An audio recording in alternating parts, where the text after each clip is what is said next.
WhatsApp guys, तो कैसे हैं आप लोग। आज एक्सप्लेन करेंगे गेट आउट मूवी को जो 2017 में रिलीज़ हुई थी। यह एक सस्पेंसफुल हॉरर मूवी है। तो चलिए शुरू करते हैं बिना किसी देरी के। मूवी के स्टार्टिंग में एक आदमी कॉल पे बात करते हुए रास्ता ढूंढ रहा होता है। तभी उसके पास एक स्पोर्ट्स कार आती है और उसका पीछा करने लगती है। वह पलट के वापस चलने लगता है और जैसे ही पीछे मुड़ के देखता है तो गाड़ी का ड्राइवर साइड डोर खुला हुआ होता है और तभी पीछे से एक हेलमेट पहना हुआ आदमी आता है और उसे बेहोश करके गाड़ी की डिक्की में डाल के ले जाता है। नेक्स्ट सीन में हम मूवी के मेन कैरेक्टर क्रिस को देखते हैं जो एक ब्लैक होता है और प्रोफेशन से फोटोग्राफर होता है। और तभी उसके घर उसकी गर्लफ्रेंड रोज जो कि एक वाइट होती है पेस्ट्रीज और कॉफ़ी लेके आती है। ये लोग वीकेंड पे रोज की फैमिली से मिलने उसके घर जा रहे होते हैं। क्रिस परेशान होता है कि रोज के पेरेंट्स को नहीं पता कि रोज का बॉयफ्रेंड एक ब्लैक लड़का है और वो कैसे रिएक्ट करेंगे। इस पर रोज़ क्रिस को भरोसा दिलाती है कि उसके पेरेंट्स भेदभाव नहीं करते हैं और उससे टेंशन लेने की ज़रूरत नहीं है। फिर वो लोग रोज़ की फैमिली से मिलने के लिए निकल जाते हैं। क्रिस स्मोकर होता है। वो जैसे ही सिगरेट निकालता है रोज़ उसकी सिगरेट फेंक देती है। फिर क्रिस अपने एक दोस्त रोड को फ़ोन करता है जो एयरपोर्ट पे एक TSF अफसर होता है और रोड को अपने कुत्ते का ध्यान रखने के लिए कहता है। रोज़ रोड से बात करने के लिए कहती है और फ़ोन स्पीकर पर डालते ही रोज़ से फ्लर्ट करने लगता है। यह देख के क्रिस जेलस होके कॉल कट कर देता है और रोज़ क्रिस को छेड़ने लगती है कि वो जेलस हो रहा है। तभी एक हिरन उनकी गाड़ी से टकरा जाता है और मर जाता है। वो पुलिस को बुलाते हैं और पुलिस वाले उनसे पूछता है कि वो कहाँ जा रहे हैं। तो रोज़ उसे बताती है कि उसके पेरेंट्स लेक पॉइंट को में रहते हैं और वो लोग उनसे मिलने जा रहे हैं। पुलिस वाला क्रिस से ID दिखाने के लिए कहता है, जिस पर रोज़ पुलिस वाले से बोलती है कि वो ड्राइव नहीं कर रहा था तो वो अपनी ID क्यों दिखाएगा। पुलिस वाला उन्हें छोड़ देता है और क्रिस को यह देख के अच्छा लगता है कि कैसे रोज़ उस भेदभाव करने वाले पुलिस वाले से उसके लिए लड़ने लगती है। वे लोग रोज़ के घर पहुंच जाते हैं जहां रोज़ के पेरेंट्स जिम आर्मिटेज और मिसी आर्मेट क्रिस के अच्छे से वेलकम करते हैं। रोज़ उन्हें बताती है कि रास्ते में उनके गाड़ी से एक हिरन टकराकर मर गया था। उसके पापा कहते हैं अच्छा हुआ एक मरा है, अभी 1000 और मरने हैं क्योंकि उसे हिरन बिल्कुल पसंद नहीं है। दोस्तों, अगर हम ध्यान से समझे तो शायद हिरन का मतलब ब्लैक लोग भी हो सकता है क्योंकि क्रिस अपने आप को हिरन से न जाने क्यों रिलेट कर पा रहा था। डीन क्रिस को घर दिखाने ले जाता है और किचन में जॉर्जिना से इंट्रोड्यूस करवाता है जो उनकी मेड होती है। क्रिस को उसे देख के अजीब लगता है क्योंकि वो बहुत नकली स्माइल कर रही थी। फिर डीन क्रिस को अपना प्लेग्राउंड दिखाने ले जाता है जहाँ क्रिस को माली दिखता है वो भी ब्लैक होता है। डीन क्रिस को क्लियर करता है कि वो जानता है क्रिस को लग रहा होगा गोरे लोगों की फैमिली और काले नौकर, पर ऐसा नहीं है। जॉर्जिना और वॉल्टर को रोज के दादा दादी का ध्यान रखने के लिए रखा था और उनके मरने के बाद डीन का उन्हें निकालने का मन बिल्कुल नहीं था। फिर वे लोग चाय पर चर्चा करते हैं जहाँ रोज के पेरेंट्स क्रिस से पूछते हैं कि उसके पेरेंट्स क्या करते हैं। तो क्रिस बताता है कि उसके पापा बचपन में ही उन्हें छोड़ के चले गए थे और उसकी मम्मी कार एक्सीडेंट में मर गई थी जब वो 11 साल का था। फिर डीन क्रिस से पूछता है कि वो स्मोकर है या नहीं। क्रिस बताता है वो छोड़ रहा है। तो डीन क्रिस से कहता है कि वो मिसी की हेल्प ले सकता है। डीन ने 15 साल स्मोकिंग की है और मिसी ने उसे हिप्नोटाइज करके उसकी सिगरेट छुड़वा दी। क्रिस मना कर देता है कि उसे अपने दिमाग से छेड़छाड़ नहीं करवानी है। तभी डीन रोज़ और क्रिस को बताता है कि उसे अच्छा लगा कि वो ग्रैंड पार्टी के लिए यहाँ उनके साथ है। रोज़ को याद नहीं होता है कि वो पार्टी अगले दिन ही। तब मिस रोज़ को याद दिलाती है कि रोज़ दादाजी के याद में यह पार्टी हर साल इसी दिन होती है। और तभी वहाँ रोज़ का भाई जेरेमी आ जाता है। रात को वो लोग डिनर टेबल पर बात कर रहे होते हैं। जेरेमी क्रिस से MMA फाइटिंग के बारे में बात करके क्रिस की बेइज्जती करता है कि उसके जीन्स के हिसाब से उसे राक्षस होना चाहिए, पर वो एक कायर है और लड़ने के लिए उसके पास जाता है। लेकिन क्रिस मना कर देता है कि वो पिए हुए लोगों से नहीं लड़ता। क्रिस और रोज़ अपने कमरे में चले जाते हैं जहाँ रोज़ क्रिस से अपने परिवार के व्यवहार के लिए माफ़ी मांगता है और फिर वो दोनों सोने के लिए चले जाते हैं। क्रिस रात को उठकर सिगरेट पीने घर से बाहर जाता है। जैसे ही वो सिगरेट निकलता है उसके सामने से तेज़ी से भागते हुए वॉल्टर आता है और राइट मुड़ के कहीं चला जाता है जिससे क्रिस बहुत डर जाता है। क्रिस वापस घर में जाता है। मिसी लाइट ऑन करती है और उससे कहती है कि स्मोकिंग बुरी चीज़ है। क्रिस को अपने पास बैठने को बोलती है और उससे पूछती है कि क्या वो हिप्नोसिस के बारे में जानना चाहता है। क्रिस मजाक में बोलता है कि अब आप पेंडुलम निकाल के मुझे हिप्नोटाइज़ करेंगी? तो मिसी उसे बताती है कि वो हिप्नोटाइज़ करने के लिए किसी भी चीज़ का इस्तेमाल करता है और कप में चम्मच घुमाने की आवाज़ पे क्रिस का फोकस लेके उसे उसकी माँ की मौत के बारे में पूछती है। क्रिस बताता है कि वो घर पर टीवी देख रहा था और बारिश हो रही थी। अपने आसपास पास में चला जाता है और बताता है कि उसकी माँ काम से घर वापस आ रही थी और उसने कुछ नहीं किया, वो बस बैठा रहा। मिसी ने उससे पूछा कि उसने किसी को कॉल क्यों नहीं किया, तो क्रिस बताता है कि वो डरा हुआ था और उसे लगा पुलिस को कॉल करने की वजह से उसकी माँ को कुछ हो जाए, क्योंकि वो एक ब्लैक थी। और फिर क्रिस बताता है कि वो चल नहीं पा रहा। मिसी उससे बोलती है वो चल नहीं सकता, वो पैरालाइज है और वो पीछे की तरफ गिरेगा। मिसी कप पे 3 बार टक टक करती है और वो सुनते ही क्रिस पास्ट में अपने बेड में चला जाता है और प्रेजेंट में एक काली जगह में गिर रहा होता है, जहां उसे एक खिड़की से मिसी दिख रही होती है। क्रिस की बॉडी सुन्न हो जाती है, बस उसकी आंखों से आंसू निकल रहे होते हैं और उसकी अंतरात्मा को खिड़की से मिसी दिख रही होती है। उससे कहती है कि अब तुम अंधेरी दुनिया में हो। सुबह उठक क्रिस फोटोग्राफी करने निकल जाता है और वापस आता है तो वॉल्टर से अपने आप को इंट्रोड्यूस करता है। वॉल्टर क्रिस से रोज की सुंदरता की तारीफ करता है और रात को उसे डराने के लिए माफ़ी मांग के वापस अपने काम पे लग जाता है। क्रिस रूम में आकर रोती है। उसको बताते हैं कि कल रात शायद मैंने क्रिस को हिप्नोटाइज किया था, क्योंकि उसका सुबह से सिगरेट पीने का मन नहीं कर रहा। थोड़ी देर में आर्म चैट दोस्त पार्टी के लिए आने लगते हैं। वो सब बूढ़े वाइट लोग होते हैं जो क्रिस से अजीब अजीब बातें करते हैं, जैसे उसकी बॉडी अच्छी है और क्या सच में वो बेड में बेहतर है, और गोरे लोगों को फैशन तो 100 साल पहले था, अब काले लोग फैशन में हैं, वगैरह वगैरह। क्रिस इन सब बातों को इग्नोर करने के लिए फ़ोटो खींचने चला जाता है।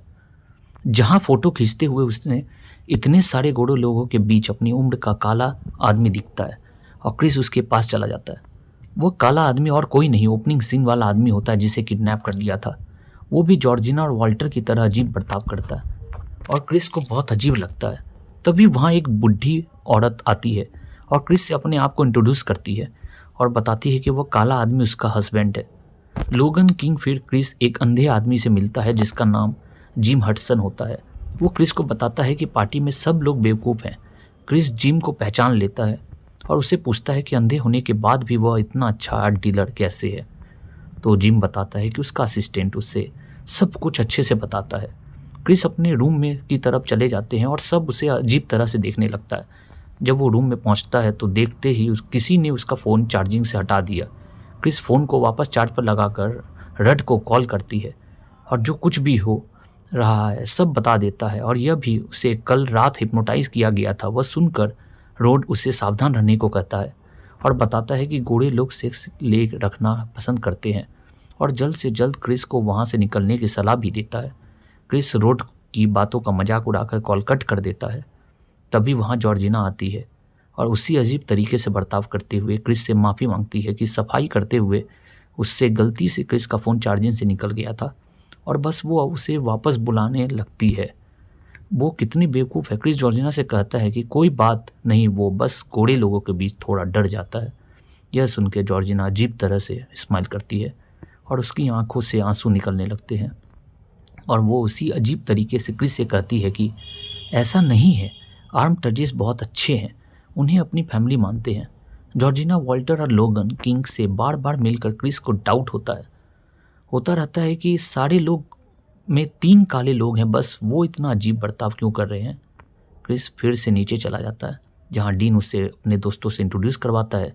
वो सब वाइट बुढ़े लोग होते हैं। क्रिस सबको हेलो बोल के इग्नोर करने की कोशिश करता है, पर वह लोग उसे फिर से ब्लैक और वाइट के बारे में उल्टी सीधी बात पूछने लगते हैं।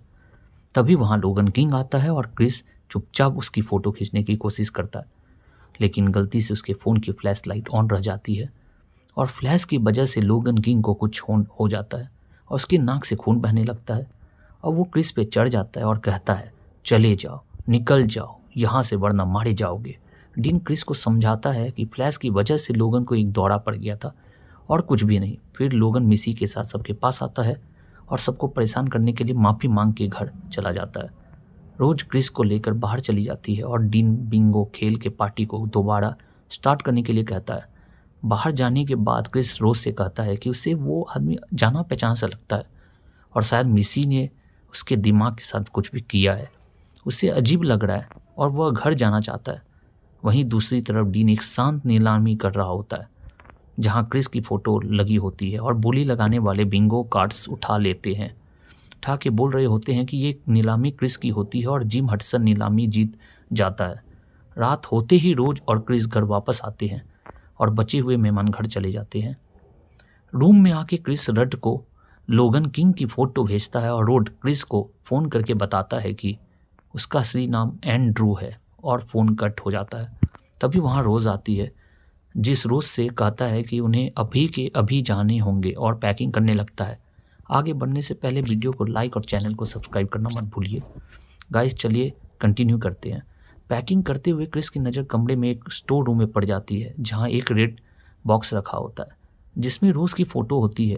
क्रिस उस फोटो को देखने लगता है और उसे पता चलता है कि जॉर्जिना वॉल्टर और बहुत से काले लोग रोज़ के दोस्त और बॉयफ्रेंड रह चुके हैं और उसे शक होता है कि रोज़ भी अपने पेरेंट्स से मिली हुई होती है।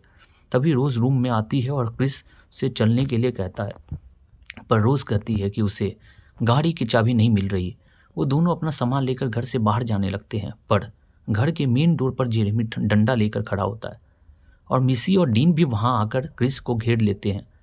क्रिस गुस्से में रोज़ से गाड़ी की चाबी मांगता है और रोज़ अपना असली रूप दिखा के क्रिस को चाबी देने से मना कर देता है। क्रिस बच के भागने के लिए जेरेमी पे हमला कर देता है, पर तभी मिसी चम्मच को कब 3 बार टक टक करके उसे अंधेरी दुनिया में वापस भेज देता है। क्रिस होश में आता है तो वो एक कमरे में बंधा हुआ होता है और क्रिस के सामने रखे पुराने टीवी पर रोज़ के दादा दादी की वीडियो स्टार्ट हो जाती है जिसमें वो अमर रहने के बाद बारे में सोचता है। और फिर टीवी पे कप और चम्मच आती है और 3 टक टक पे क्रिस फिर से बेहोश हो जाता है। रट फिर से क्रिस को फ़ोन ट्राई करता है पर फ़ोन रोज़ उठाती है और रोड से झूठ बोलती है कि क्रिस 2 दिन पहले घर से चला गया और उससे भी उसकी खबर नहीं थी। रोड को शक होता है और वो रोज़ की कॉल रिकॉर्ड करना स्टार्ट करता है, लेकिन जब रोड दोबारा रोज़ से बात करता है तो वो रोड से कहती है कि उसे पता है कि रोड उसे पसंद करता है। रोड रोज़ को पागल करके फ़ोन काट देता है। क्रिस फिर से बेहोश होता है और उसे सामने टीवी पे जिम हन दिखाई देता है।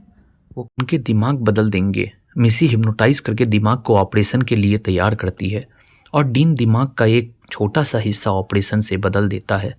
क्रिस मरेगा नहीं पर पैसेंजर उनके बन के अंधेरी दुनिया में रहेगा और यह बोलते ही टीवी बंद हो जाता है। क्रिस बचने के बारे में सोच रहा होता है तभी उसे कुर्सी से निकल रही रूह दिखाई देती है और फिर चम्मच की टकटक से वो बेहोश हो जाता है। डीन और जेरेमी जिम को ऑपरेशन के लिए तैयार करते हैं।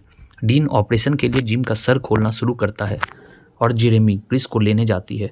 जेरेमी क्रिस को बेहोश देखकर उसके हाथ और पैर खोल देता है, लेकिन क्रिस बेहोश नहीं होता। वो कुर्सी की रुई से अपने कान बंद कर लेता है जिससे कप और चम्मच की आवाज़ उसके कान तक नहीं जाती। क्रिस खड़े होकर एक पत्थर की बॉल से जेरेमी के सर पे मार देता है। डीन जिम के सर की हड्डी निकाल के जेरेमी को देखने जाता है। तभी क्रिस भागता हुआ आता है और डीन के गले में हिरन के सींग घुसाकर उसे मार देता है। फिर क्रिस मिसी को ढूंढने ऊपर जाता है। क्रिस को देख के मिसी कप और चम्मच लेने के लिए भागती है, लेकिन क्रिस उससे पहले कप को तोड़ देता है।